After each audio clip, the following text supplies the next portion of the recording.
Salut à tous et bienvenue dans ce premier épisode de formation au speedrun GP 100%. Donc là, contrairement à la première vidéo que j'ai sortie, il s'agit bien d'un tutoriel. C'est une suite, donc je vous conseille fortement d'aller voir la précédente vidéo qui explique déjà pas mal de choses, sans parler de la run. Après, ce n'est pas obligatoire, mais là on va commencer directement, sans regarder les réglages. Ok, donc avant toute chose, on va voir le chemin théorique. Donc, après avoir skippé la cinématique, on va courir récupérer la tablette Sheikah. Ensuite, on ira prendre le vieux pantalon et la vieille chemise dans la salle juste après. On ira ensuite récupérer tout notre stuff, quasiment, vers le camp de Bokoblin. Puis on passera par le temple du jeton pour récupérer des flèches et un arc. Ensuite, on ira se diriger vers les ruines pour récupérer le pantalon ilien. On prendra ou pas, selon si on fait DLC ou pas, le maillot de Nintendo. Et enfin pour finir, on passera dans le sanctuaire. Donc on va pouvoir lancer une nouvelle partie. Skipper la cinématique au plus tôt au deuxième Réveille-toi de Zelda. Et ensuite on court prendre la tablette Sheikah normalement. On peut skip les dialogues avec B. Et puis après on va sortir le scope et le cancel avec R en vue de notre SPR clip. Mais avant de courir vers le mur pour le réaliser, on va aller dans la salle suivante, récupérer la vieille chemise et le vieux pantalon.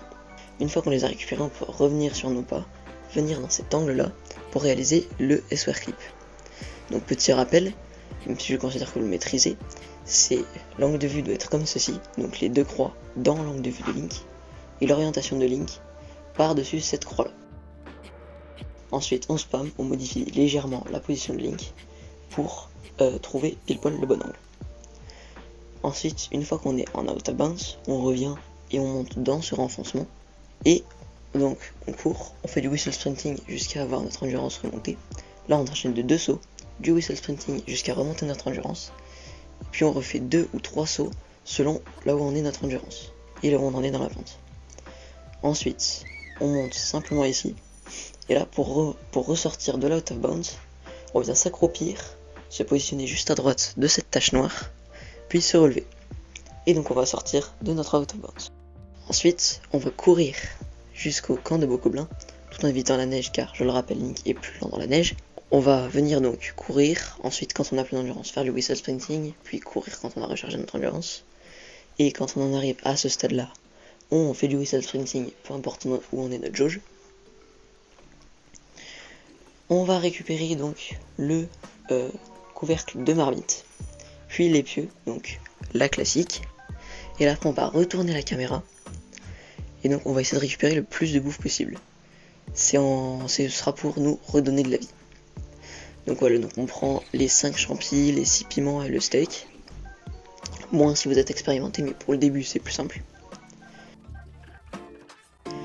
Et ensuite on peut partir normalement. Donc là on peut faire du shield surf ou pas, selon si on est en galère avec notre durabilité ou pas. Ensuite on skip la cutscene de Zelda, puis on revient pour faire du shield surf. A partir de là, il s'agit du shield clip. Ce shield clip je vais pas le voir en détail, j'ai déjà fait un tutoriel dessus, donc si vous ne le maîtrisez pas, retournez voir ce tutoriel. Et donc là je vais simplement vous remémorer les repères.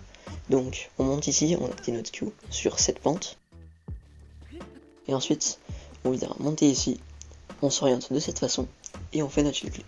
Là, classiquement, on récupère l'arc, on court ici pour prendre les flèches dans cette poterie, et puis on réalise notre quick fix. Là encore, si vous ne savez pas ce que c'est, retournez voir ma vidéo sur le deuxième clip du plateau du prélude, donc la serveur Javasif. Donc ensuite, on setup notre BLSS avec la poterie d'après, et là, on va devoir activer notre BLSS plus loin.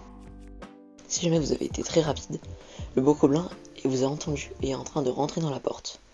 Là, c'est pas grave, on a le temps d'y aller. Si il commence trop à vous faire chier, vous pouvez lui mettre une flèche dans la tête pour l'assommer. Donc, vous allez venir jusqu'ici. Et puis là, on va se servir du même step-up qu'on utilise pour aller au château en Any%, sauf que là, on va s'en servir pour aller beaucoup moins loin. On va venir jusqu'aux deuxième ruine en dessous de nous. Là on va lâcher, réaliser un full damage cancel. Ce glitch normalement tout le monde le maîtrise. Si vous avez des difficultés, j'ai fait un tutoriel dessus, mais normalement c'est vraiment très simple. On réalise donc notre full damage cancel et on récupère le pantalon. Ensuite, pour pas être embêté par le bokoblin, on va courir dans les escaliers et ensuite sauter. Quand on est en haut de notre saut, on va pouvoir activer un ralenti et lui mettre un headshot.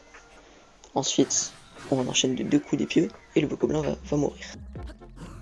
On fait ça pour qu'il nous fasse pas chier pendant le setup de notre futur BLSS.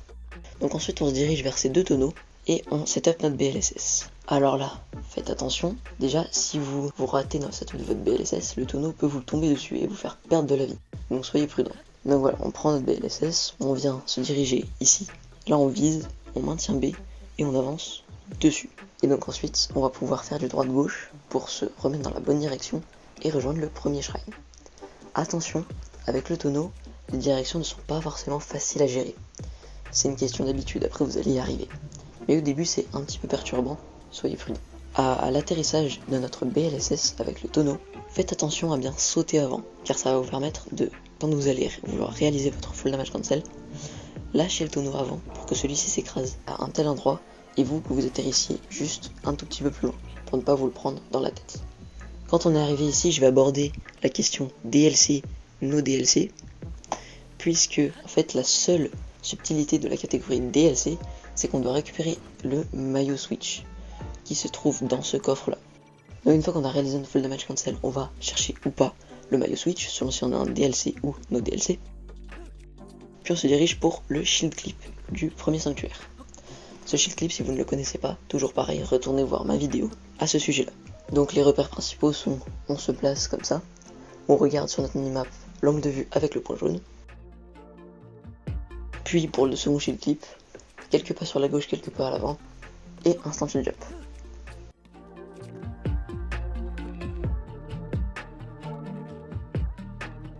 Quand on est rentré, on peut courir récupérer les bombes, et puis dans le sanctuaire, on peut faire ou pas de win bomb ou le win bomb simple, la solution conseillée, ou on peut réaliser un gamer win bomb. Ça changera rien pour la suite de la run, à voir ce que vous préférez. Dites-vous simplement que si vous avez fait gamer, vous aurez désactivé votre skew, alors que si vous n'avez pas fait gamer, vous aurez encore un skew après. Je ne vais pas rappeler toutes les choses à faire, si vous avez besoin, c'est dans le tuto de F.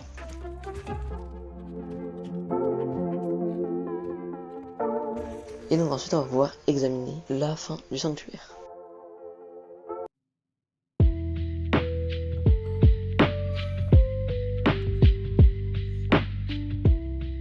Donc, j'avais dit dans ce tutoriel qu'on s'arrêterait là. C'est pas tout à fait vrai puisqu'on va quand même voir le dialogue du vieux, juste avant, venir terminer en quelque sorte. Et là en fait il va falloir répondre les réponses les plus optimisées puisqu'il s'agit d'un dialogue et on a 2 réponses proposées. Donc, on a 4 réponses à choisir. Et donc on va choisir en premier celle du bas, puis celle du haut, puis celle du haut, puis celle du bas. Voilà, donc c'est tout pour ce premier épisode. C'était un des épisodes les plus simples, voire le plus simple de la série. Ce n'est pas pour vous impressionner que je dis ça, mais simplement pour vous montrer, pour vous donner un ordre de grandeur. Si jamais vous avez des questions ou des difficultés, n'hésitez pas à les poser en commentaire ou sur les Discord. Et puis sinon, je vous dis, entraînez-vous bien jusqu'au prochain épisode et à la prochaine.